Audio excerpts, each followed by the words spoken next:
Okay. Hai semua. Hai Encik Syazni. Selamat malam dan selamat datang ke webinar kita pada hari ini. Saya Syaz merupakan moderator anda. Pada malam ini akan bersama anda sepanjang webinar ini dijalankan. So, sebelum kita bermula, saya akan bertanya apa khabar Encik Syazni? Khabar baik. Okey. Um, tajuk webinar kita pada hari ini merupakan Syariah Compliant ETF, iaitu senjata rahsia dalam perangkaan portfolio anda. Buat pengetahuan anda semua, webinar kita pada hari ini dibawakan khas oleh Bursa Malaysia dan dan dikendalikan oleh LiveChamp Sdn Bhd. Okey, sebelum kita bermula, saya akan baca disclaimer dulu ya.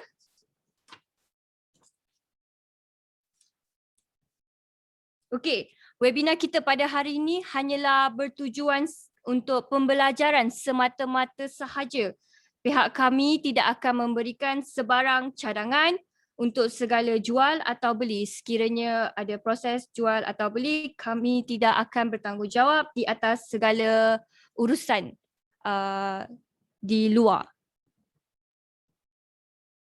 Okey, sebelum kita bermula, kita akan kenal dulu kita punya speaker pada hari ini, iaitu Encik Muhammad Syazni.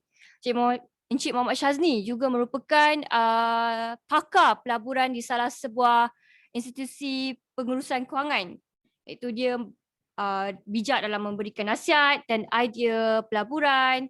So dia juga boleh memberikan pandangan penyelidikan dalaman dan juga boleh memberikan perkhidmatan untuk merangkakan portfolio.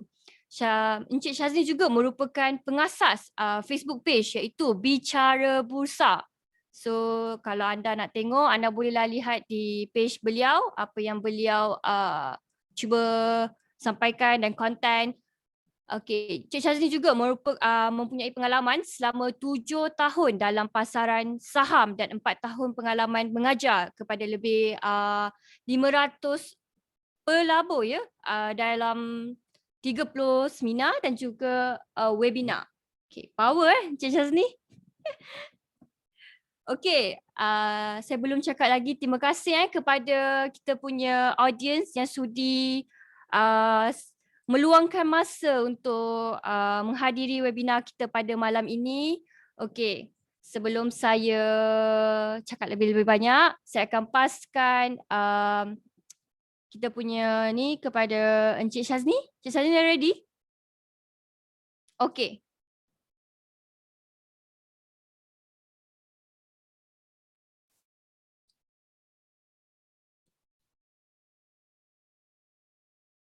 Encik Syazni, unmute.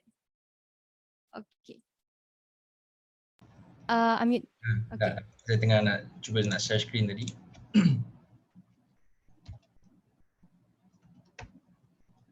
Nampak full screen tak? Okey, nampak. Okey. Baik, terima kasih Syaz. Terima kasih Cik Shen. Terima kasih kepada LiveChamp dengan Bursa Malaysia sebab anjurkan webinar kali ini dan memberi peluang kepada kami untuk membuat pengungsian. Okey, baik, untuk poin Syaz cakap tadi apa hebatlah apa semua, taklah, sebab saya rasa saya bernasib baik sebab permulaan kerjaya saya dapat masuk financial institution dalam bahagian wealth management. Wealth management seperti yang kita tahu memang kami akan cover daripada unit trust, daripada portfolio, perangkaan portfolio, bonds, insurans, takaful dan sebagainya. Jadi saya dapat exposure dalam basically ke semua instrumen dalam wealth management tu sendiri. Okay, so bila dah buat lama, bila dah advice lama, jadi kita pun dah makin banyaklah experience yang kita dapat. Dan seperti yang kita tahu, instrumen-instrumen investment yang ada memang akan berkembang setiap hari. Tak kira dari saham, dari unit trust, dari ETF. ETF pun bukan instrumen yang dah lama ada, pun baru ada like 5 to 10 years ago. Jadi dunia wealth management ni memang sentiasa berkembang. Jadi memang kena sentiasa catch up dengan perkembangan baru. Okey. Jadi saya nak relate point saya tu kepada topik kita hari ini, syariah compliant ETF. Dia satu instrumen yang kurang mendapat perhatian pada saya, kurang mendapat perhatian pelabur, sedangkan dia merupakan salah satu boleh dianggap sebagai senjata rahsia yang sangat berguna dalam perangkaan portfolio kita. Okey, kenapa saya cakap macam tu? Sedikit latar belakang daripada ETF. ETF ni sebenarnya dia adalah exchange traded fund. Seperti yang kita tahu, dia track the index. Kalau dalam term bahasa English, ramai orang suka guna term the index harga. Harga ni dia peluk index tu. Jadi dia sangat ikut pergerakan indeks, dia sangat ikut perubahan harga indeks naik turun with volatility. Memang indeks exchange traded fund ni, ETF ni dia akan track je. So dia berlainan dengan unit amanah, berlainan dengan unit trust. Sebab unit trust ni kita tahu, yes, walaupun dia letak benchmark ataupun penanda aras dengan salah satu indeks, tapi the main objective untuk unit amanah adalah untuk outperform the index. Okay, dia nak perform lebih baik daripada indeks, daripada benchmark. Tapi ETF ni tak. ETF ni memang dia solely untuk track indeks tu saja. So salah satu feature yang lain pula adalah ETF ni dia adalah ada sikit penggunaan gabungan saham, sebab dia adalah satu portfolio atau basket yang invest dalam underlying asset dia adalah saham. Jadi dia adalah gabungan, adalah hybrid antara unit amanah dengan saham, dan disebabkan dia tidak ada fund manager macam unit trust, dia tak ada active management macam unit trust, dia perlu ada team pelaburan, team investment macam fund manager, analis untuk buat keputusan, untuk kaji market. ETF ni tak. ETF ni memang dia tak perlu buat sebarang analisis, dia tak perlu buat sebarang research, sebab dia cuma track je indeks tu. Jadi seperti yang kita tengok kat sini, okey, charge unit amanah lebih tinggi sebab dia memerlukan investment team yang besar yang untuk buat kerja research, untuk buat study the market, untuk buat keputusan. Jadi pada saya is fair untuk nak charge satu fee yang lebih tinggi compared to ETF. Dia tak mempunyai charge yang tinggi sebab dia boleh save cost semua tu tadi tu. Okey, ETF dia boleh didagang dalam intraday, maksudnya kita boleh beli atau jual dalam satu hari yang sama. Dan settlement dia sama juga macam saham, dia ada T+2 settlement. Maksudnya T tu transaction date, 2 business day daripada transaction date baru akan terjadi settlement. Dia punya jual beli dilakukan melalui account brokerage, maksudnya account yang sama yang kita guna untuk jual beli saham, account brokerage.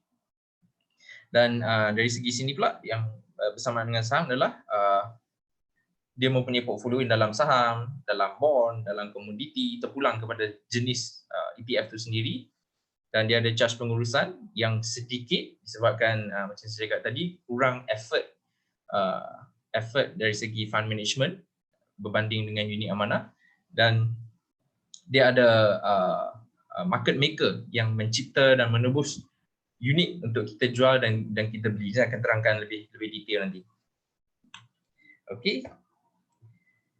Okey, kat sini saya lampirkan dengan lebih jelas perbandingan antara ETF dan unit trust dan unit amanah.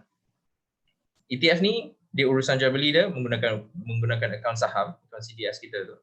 Okey, harga dia track harga semasa, sebab yang kita tahu ETF underlying assets dia adalah, contoh kalau ETF yang invest dalam saham, underlying asset dia adalah saham-saham syarikat. Jadi perubahan contoh indeks tu akan diikuti dengan perubahan harga. So market maker nanti yang saya akan terangkan nanti, dia akan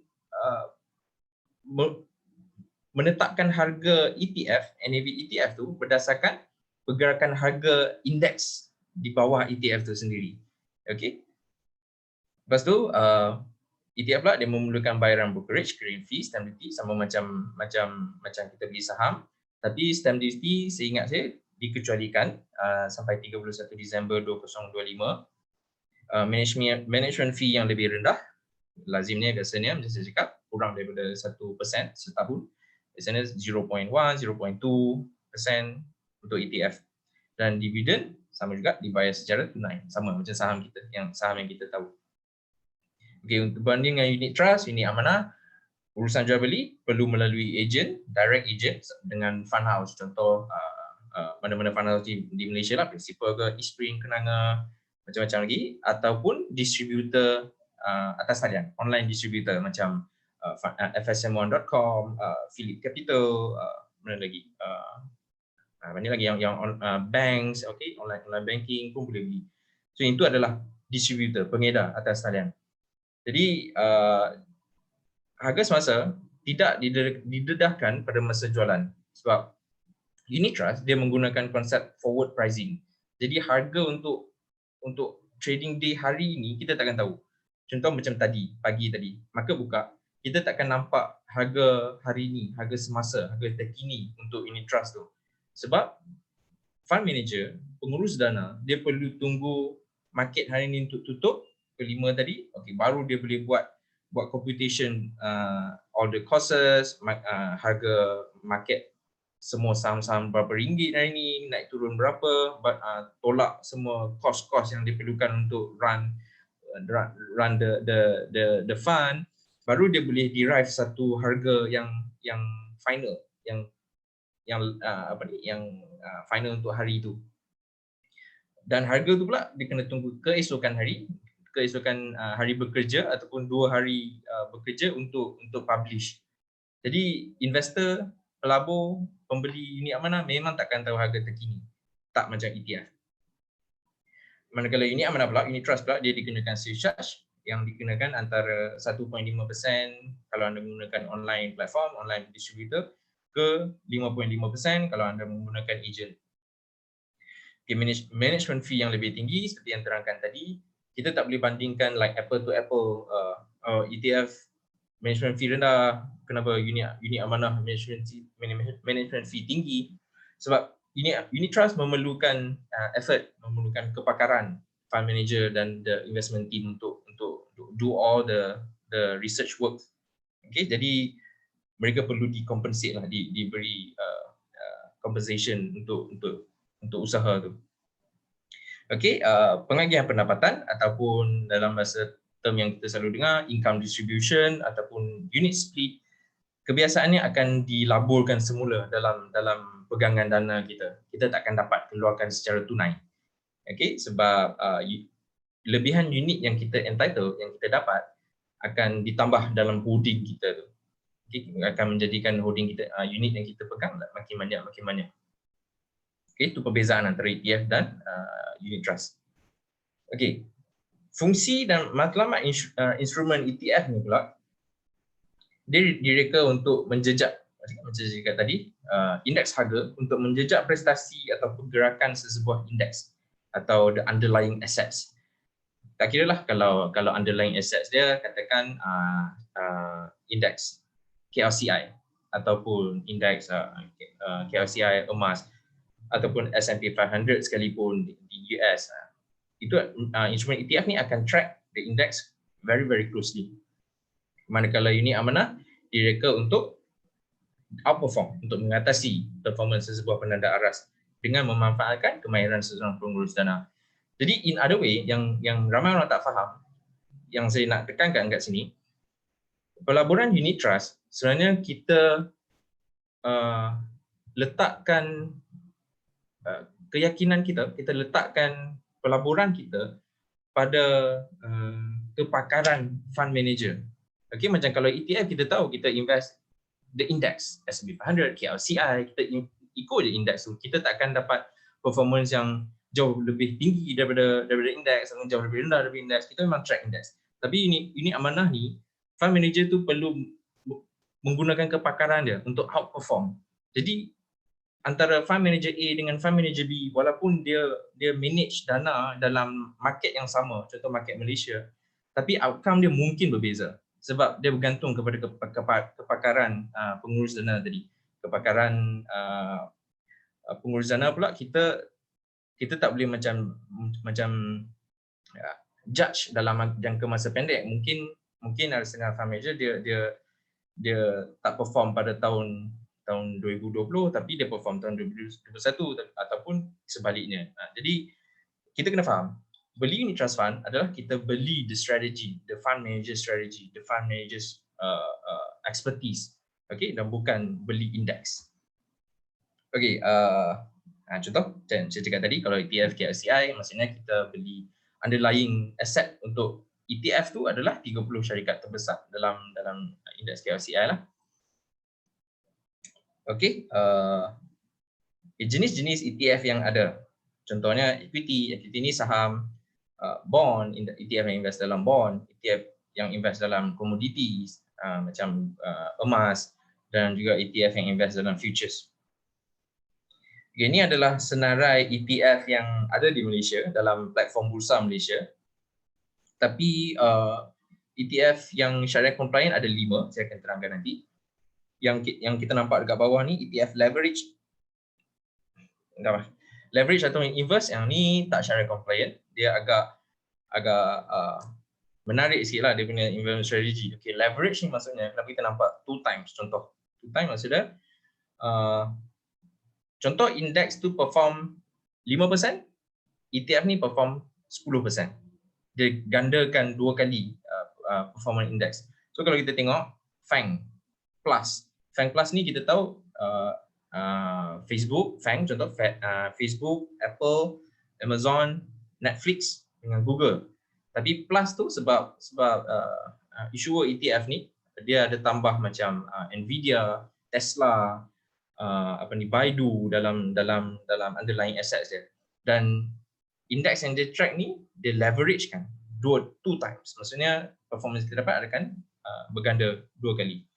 Berlawanan dengan inverse pula, inverse tracker ni adalah untuk pelabur short the market. Maksudnya kalau dia expect market tu turun, dia short the market untuk performance ETF ni berlawanan dengan performance index. Dia agak tricky sikit lah. Sebab tu dia tak syariah compliant. Syariah compliant takkan allow investment strategy yang macam ni. Sama, yang lain tu strategi dia sama tapi market lain-lain. China dan KLCI. Okay, yang selainnya macam ETF REITs, ini adalah invest dalam Asia excluding Japan. X ni excluding Asia yang tak termasuk Japan. Ramai orang tanya kenapa selalu nampak Asia ex Japan. Okay, biasanya sebab Japan ni satu market yang dah develop. Jadi tak adil untuk kita letakkan Japan side by side dengan negara-negara Asia yang lain yang kebanyakan masih dalam emerging market, okay, dalam developing countries. Okay, so dia kebiasaannya orang akan exclude Japan daripada market Asia bila when it comes to pelaburan.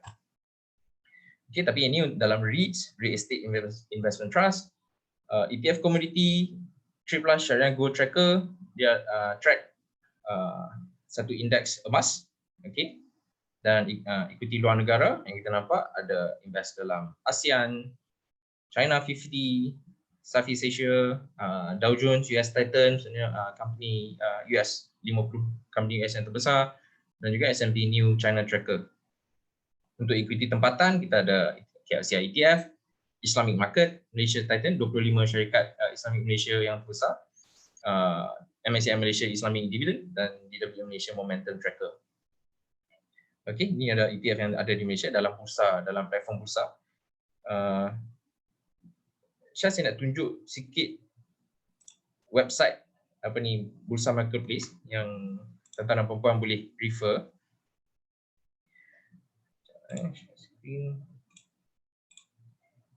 Okey, ni website Bursa Marketplace. Tuan-tuan dan puan-puan boleh terus ke share market sini dan pilih ETF, dan kesemua listing ETF yang ada dalam platform Bursa Malaysia akan keluar kat sini lah, akan keluar dalam table ni. Dan kalau contoh kita nak tengok syariah compliant punya ETF, kita just klik dekat sini, on kan syariah compliant punya mode.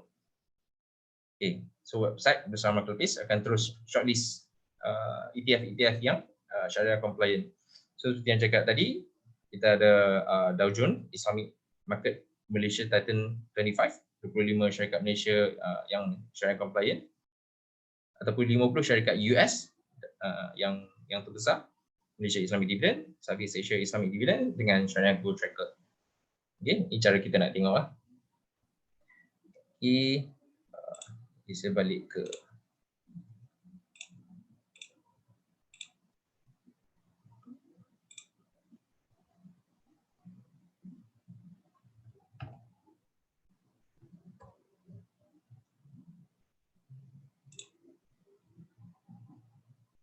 sekejap, nampak full screen tak, Syaz?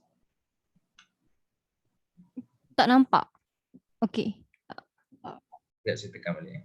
Kena end the presenter view.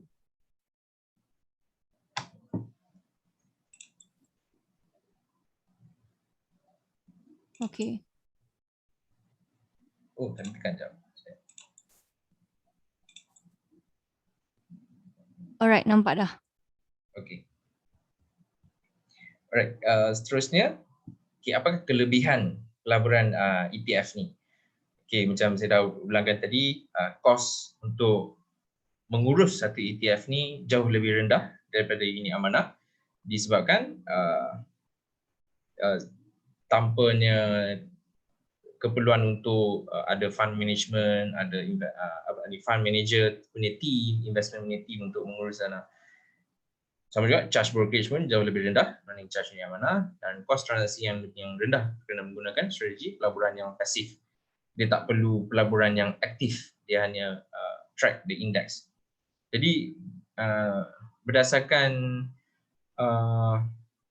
saya quote perkataan issuer ETF daripada Affin Hwang, Miss Chong, dia kata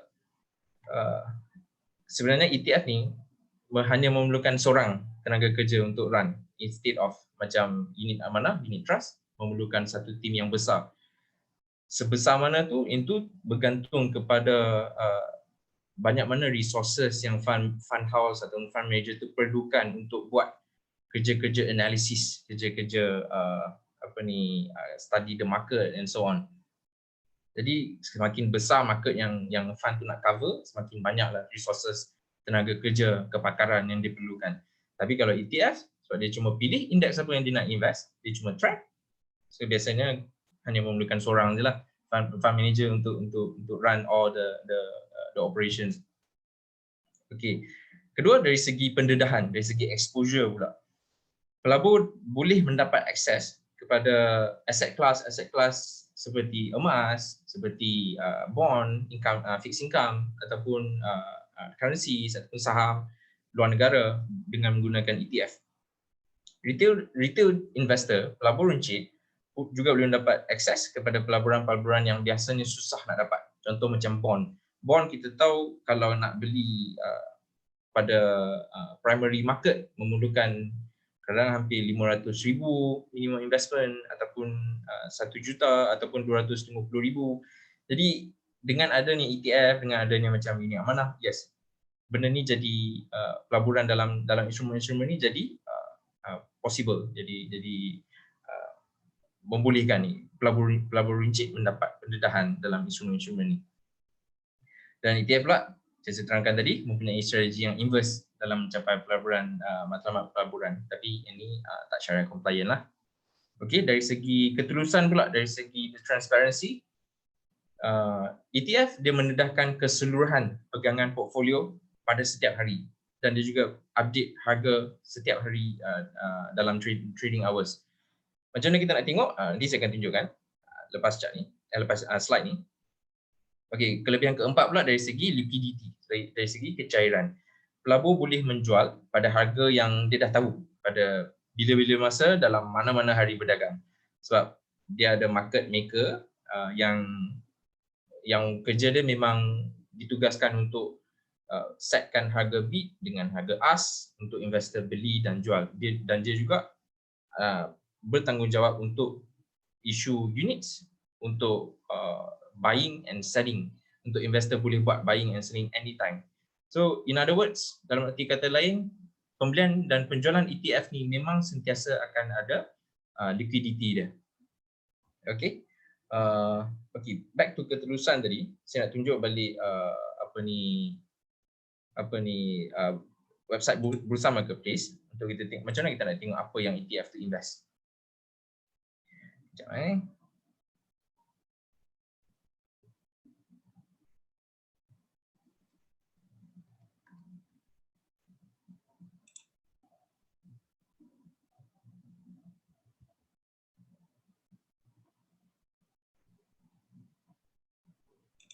Oh, lagging pula. Sekejap, sorry .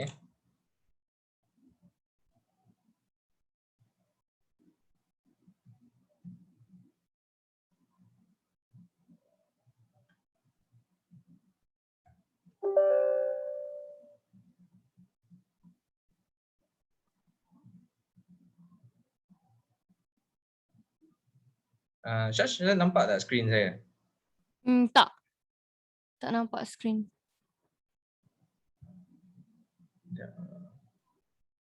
Cuba try reshare balik. Stop share and then share balik. Sekarang Syash nampak apa? Nampak Encik Syazni je. Okay. Sistem saya macam lag. Minta maaf .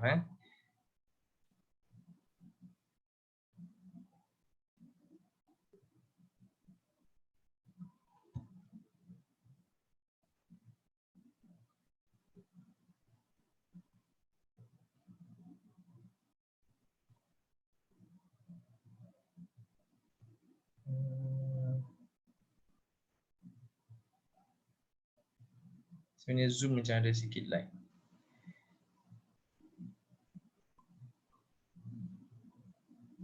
Cuba Cik Syazni stop share screen, lepas tu try share balik. Ada, saya dah tekan stop share tapi Zoom saya lag. Oh, lag kan. Tak boleh buat apa-apa sekarang. Kena tunggu dulu.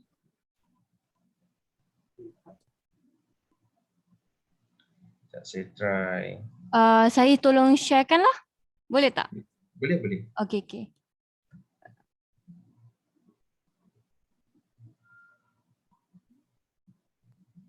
Okay.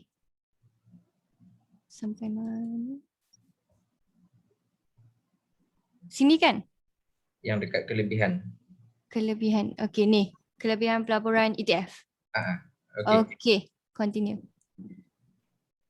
Alright, so yang kalau berkesempatan saya tunjuk baliklah website Bursa Marketplace macam mana kita nak tengok apa yang ETF tu invest. Okay, tak apa, kita teruskan dulu.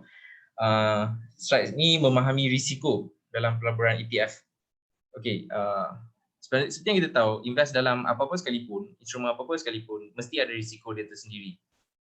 Jadi begitu juga dengan ETF, tak dapat lari daripada risiko. Satu adalah berkemungkinan unit yang ETF tu didagangkan tidak kena pada NAV. Maksudnya, contoh dalam satu situasi yang di mana market maker tu tak dapat memberi kecairan ataupun liquidity pada satu masa tu. Jadi terdapat kebarangkalian mereka ni tidak dapat menjalankan market making activity dia. Jadi harga yang diabungkan, harga yang ETF tu tunjuk pada masa tu adalah solely bergantung kepada supply and demand, harga permintaan dan penawaran. Jadi wujud risiko harga akan tersasar jauh lah daripada fair value NAV tu. Sebab bila harga dah diapung, itu adalah bergantung kepada pembeli dan penjual, dekat mana yang pembeli dan penjual ni nak setkan harga, nak letakkan harga. Jadi bila ada orang set untuk jual pada harga yang tinggi dan ada satu pelabur beli, jadi di situ dah lari jauh dah daripada fair value yang sepatutnya ETF tu reflect lah. Jadi itu ada risiko yang terdapat dalam ETF, tapi pada pemerhatian saya perkara ni jarang-jaranglah berlaku walaupun ada kemungkinan dia. Okey, risiko kedua adalah bawah penciptaan dan penembusan unit yang tergantung. Okey, penciptaan dan penebusan unit ni, the issuance or the redemption of units boleh digantung apabila pengeluar, the issuer, tidak dapat membeli atau menjual aset dalam portfolio ni. Sebab boleh dikatakan macam dalam situasi ada perubahan saham dalam indeks yang ETF tu labur. Jadi contoh ETF tu tak cukup liquidity untuk membeli saham yang baru. Okay, jadi situ wujud satu gangguan. Jadi penciptaan dan penebusan unit dalam ETF ni terpaksa digantung sampai isu tadi boleh diselesaikan. Jadi wujud risiko yang macam ni juga. Ataupun salah satu lagi faktor yang berlainan, contoh market cap ataupun market capitalization saham jauh lebih besar daripada dana yang ETF tu ada. Contoh ETF tu ada 10 million, tapi tapi market capitalization saham yang berada di underlying assets index tadi tu 100 million. Jadi contoh terbalik. Harga market capitalization saham ada 10 million, tapi ETF ada 100 million. Dana yang ETF tu ada jauh lebih besar daripada market cap company. Macam mana dia nak beli? Jadi tak dapat beli. Jadi wujud risiko-risiko macam tu. Okey, risiko ketiga sama jugalah macam mana-mana instrumen, ada risiko pasaran, the market risk. Pelabur mungkin mengalami kerugian disebabkan faktor-faktor yang mempengaruhi prestasi pasaran kewangan. Okey. Risiko tracking error. Okay. Walaupun kita faham ETF ni dia adalah indeks harga, dia adalah tracking the index, the tracking the any of the indexes, tapi ada possibility yang dia tidak ada korelasi yang sempurna atau perfect correlation antara NAV dengan benchmark tu, dengan indeks tu. Jadi wujud tracking error antara ETF dan juga indeks. Okey, seterusnya adalah risiko liquidity. Sekiranya market maker tidak dapat membuat market making, macam contoh nombor 1 tadi tu, pasaran mungkin menjadi tidak aktif ketika pelabur ingin menjual unitnya. Jadi berlaku risiko dari segi liquidity kat situ. Okey, seterusnya selepas risiko kita tengok perkara yang perlu diperhatikan. Okey, dalam ETF pelabur perlu consider the total expense ratio, tracking error dengan index strategy. Okey, total expense ratio ni adalah kesemua expenses, kesemua perbelanjaan yang issuer gunakan untuk manage ETF ni. Dan katakan kalau dari segi pasaran yang ETF ni invest, contoh invest dalam pasaran Malaysia, ETF A, ETF B dua-dua invest dalam pasaran Malaysia, ETF A, ETF B dua-dua mempunyai pulangan yang lebih kurang sama. Jadi benda yang kita boleh bandingkan adalah dia punya expenses, dia punya charge, berapa banyak kedua-dua ETF ni guna untuk run the ETF. Kalau yang lebih mahal dia lebih costly lah, kalau yang lebih murah kita akan cari yang lebih murah tu sebab dia lebih cost efficient. Kedua adalah dari segi tracking error. Sebolehnya sebab matlamat kita dah tetapkan kita nak invest according to the index, bergantung memang ikut pulangan daripada indeks, performance daripada indeks. Jadi kita tak nak cari satu ETF yang ada tracking error yang terlalu besar, yang dia punya perbezaan antara ETF dengan performance ETF dengan indeks jauh berbeza. Jadi kita nak cari ETF yang tracking error dia sangat minimum, sangat rendah. Yang ketiga adalah index strategy lah, macam saya cakap tadi, ETF ada banyak strategi, leverage, inverse ataupun dalam saham, dalam bond. Jadi kita perlu pilih strategi yang sesuai dengan kita. Okey, slide seterusnya. Mitos atau fakta. Ini adalah satu perkara, mitos yang masih ada sampai hari ini, walaupun ETF dah wujud dekat hampir 6 tahun, 7 tahun.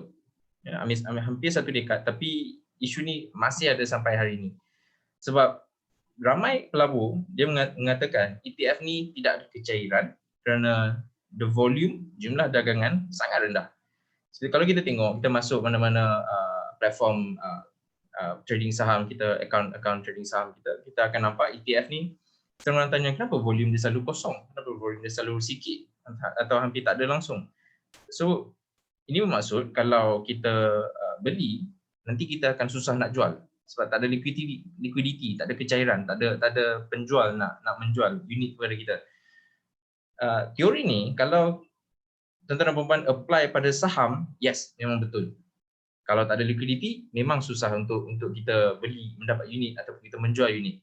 Tapi dalam konsep ETF, pemahaman tu ada salah. Sebab ETF ni, dia bergantung kepada, slide seterusnya, dia bergantung kepada salah satu pihak yang terlibat dalam urusan niaga ETF, iaitu market maker. Market maker ni lah yang akan bertanggungjawab untuk issue dan redeem units untuk pembeli dan penjual. Jadi ini adalah flow dalam urusan niaga ETF lah. Issuer ni, penerbit ni adalah badan yang menerbitkan ETF tu, dan market maker, penerbit ni, dia akan appoint satu market maker untuk jalankan tugas issuance and redemptions of units, mencipta dan menjual unit-unit untuk pelabur. Jadi slide yang seterusnya, ini ada flow dia.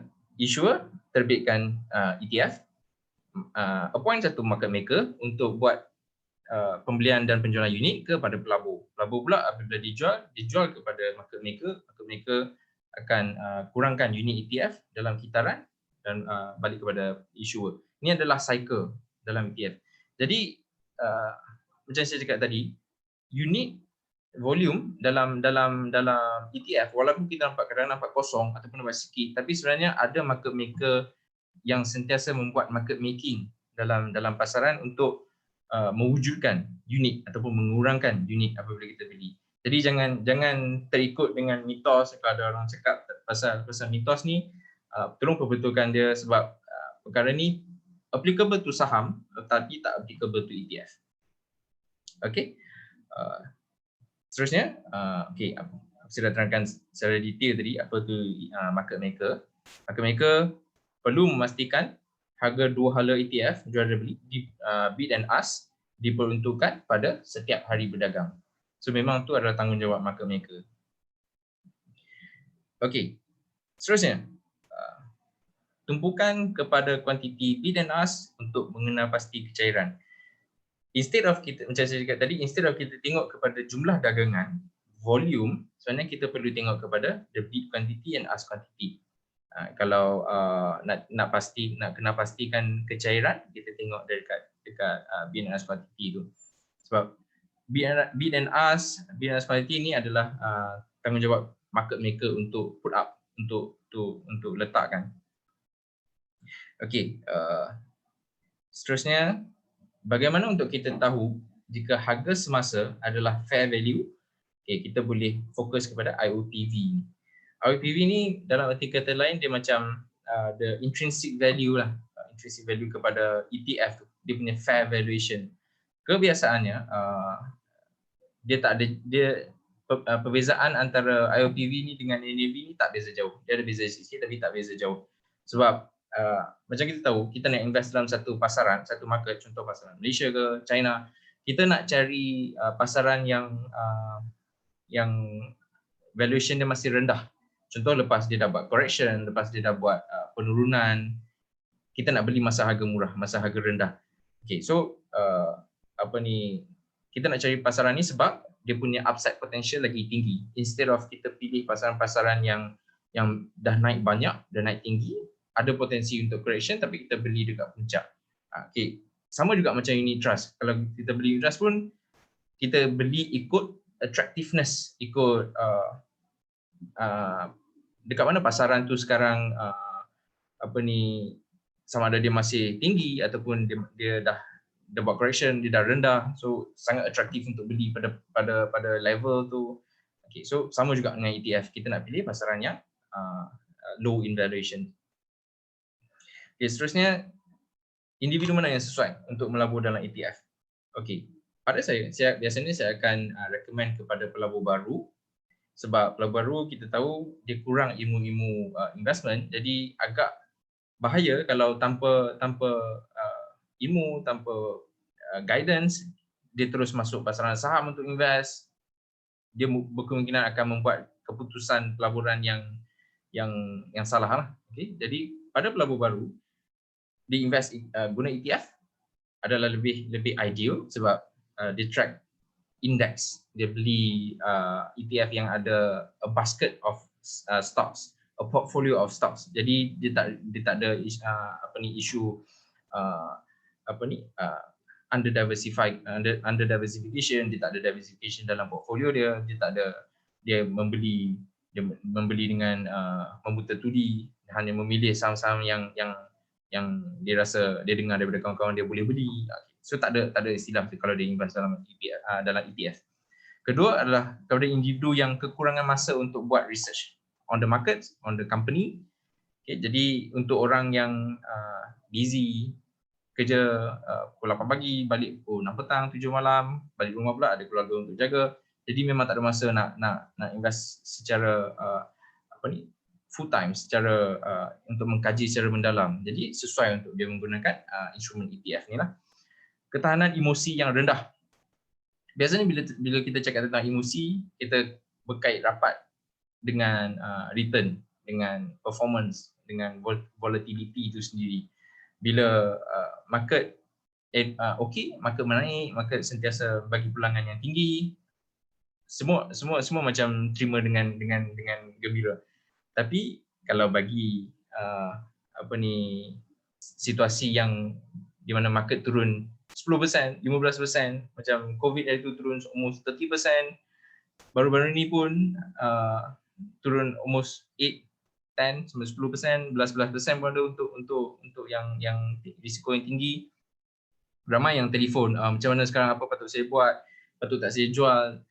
Jadi sebenarnya emosi ni akan teruji bila kita menghadapi kerugian. Dia takkan teruji bila kita hadapi kita dapat untung lah. Kita akan rasa teruji emosi kita sama ada kita melabur bersesuaian dengan risiko, ketahanan risiko kita tu adalah bila market buat correction, bila menghadapi kerugian. Okay, untuk yang ketahanan emosi rendah ni saya akan recommend invest dalam ETF sebab dia tak perlu lalui lah proses-proses emosi tu. Okay, seterusnya adalah pelabur yang mempunyai modal pelaburan yang kecil. Seperti yang kita tahu, ETF kita boleh mulakan pelaburan yang dengan kecil, dengan rendah. Tak perlu macam pelaburan-pelaburan yang memerlukan minimum investment yang besar. Dan seterusnya adalah kita boleh sebarkan risiko. Kita ada diversification dalam ETF itu sendiri. Dia ada pecahan banyak syarikat. Kita takkan tertumpu kepada hanya satu ataupun 2-3 syarikat. Kebiasaannya ada banyak. Jadi risiko yang kita terdedah tu telah didiversified lah, telah di-spread across, telah disebarkan. Dan last kali adalah lindungi nilai portfolio kita. Seperti yang kita tahu, bila kita invest, kita nak preserve kita punya portfolio value. Kita tak nak invest secara melulu, secara membutuhkan, dan in the end kita punya portfolio value jatuh, kita punya capital habis, lebur ke apa. Kita tak nak benda tu. Jadi bila kita invest dalam indeks pasaran, seperti yang kita tahu, setiap kali berlaku correction, setiap kali berlaku recession ke kejatuhan pasaran ke, tak mungkin akan ada satu negara yang tak nak ekonomi dia pulih.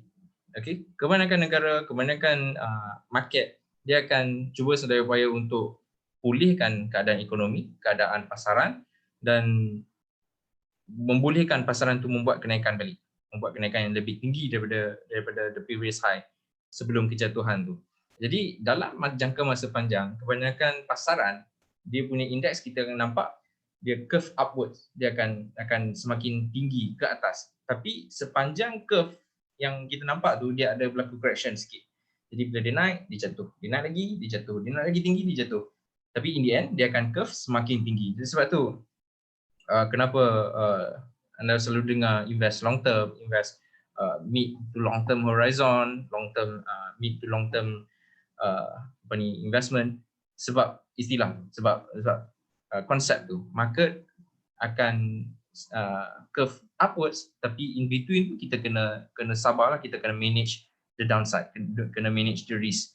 Jangan hanya invest satu atau dua saham, sebab bila harga saham tu jatuh, semua capital kita akan terjejas. Jadi try to buat diversification untuk lindungi nilai portfolio kita. Okey, seterusnya.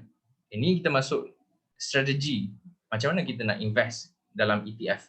Kalau kita nak praktikkan ETF, kita nak masukkan ETF dalam sebahagian daripada portfolio kita.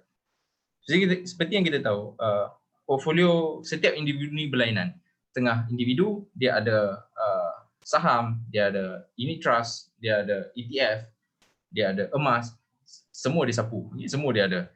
Tapi dalam contoh yang saya bagi ni, saya kecilkan sikitlah jumlah instrumen tu. Contoh strategi nombor 1, kita buat gabungan antara ETF dengan unit amanah.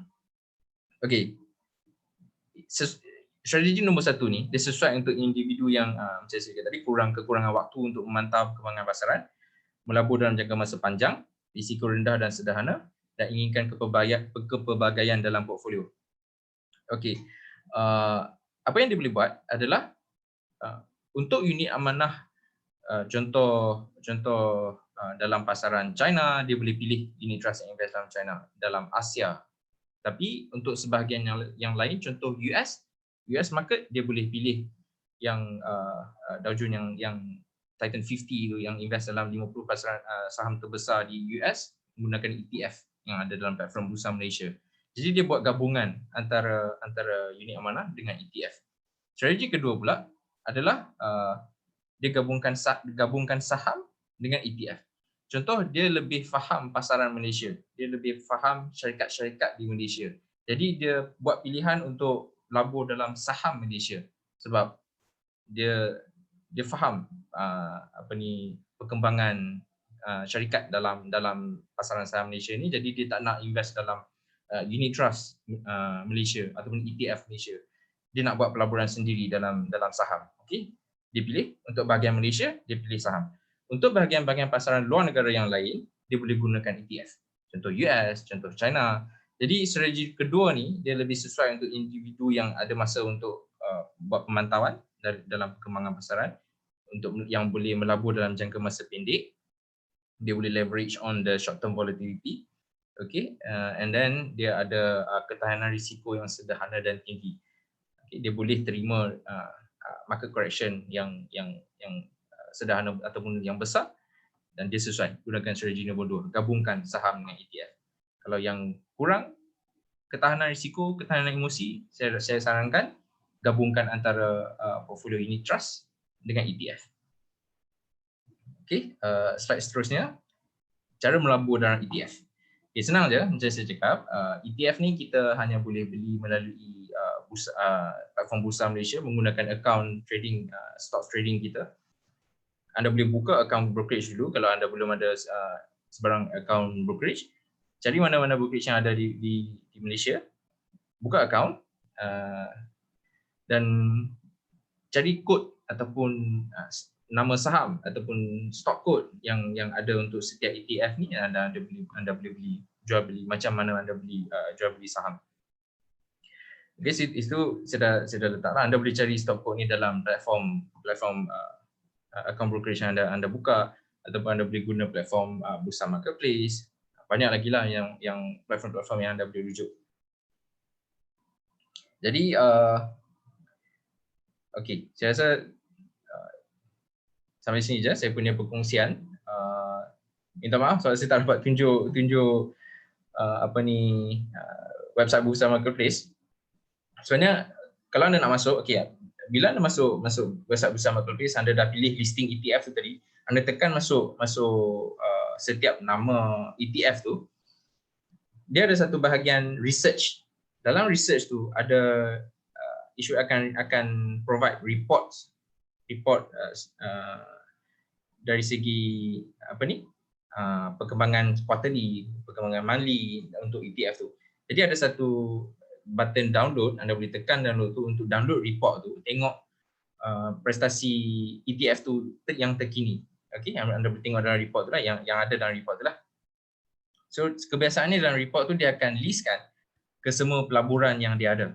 Daripada contoh kalau yang invest dalam KLCI Islamic 25 company, 25 company dalam indeks Malaysia KLCI tu, dia akan list daripada 1 sampai 25. Feature ni susah kita nak dapat dalam unit amanah, dalam unit trust. Sebab unit trust dia takkan tunjuk holdings yang dia ada pada satu masa yang paling latest lah.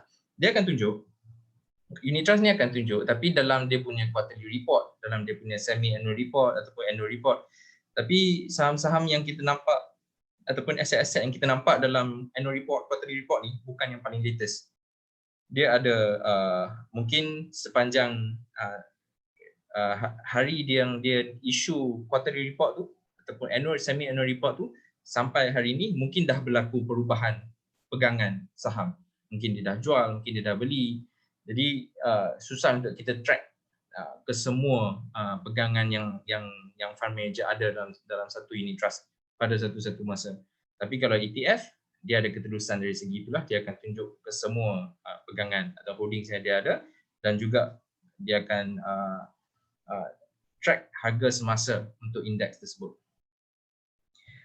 Okey, saya rasa sampai sini saja saya punya perkongsian. Syaz, balik kepada anda. Okey, terima kasih Encik Shazni di atas perkongsian yang diberikan. Banyak ya strategi-strategi ETF yang Encik Shazni dah kongsikan, seperti macam mana nak gabungkan ETF dengan unit amanah, macam mana nak gabungkan ETF dengan pelaburan saham luar negara. Itu benda baru ya kita belajar. Terima kasih Encik Shazni. Okey, sekarang kita akan sekejap ya.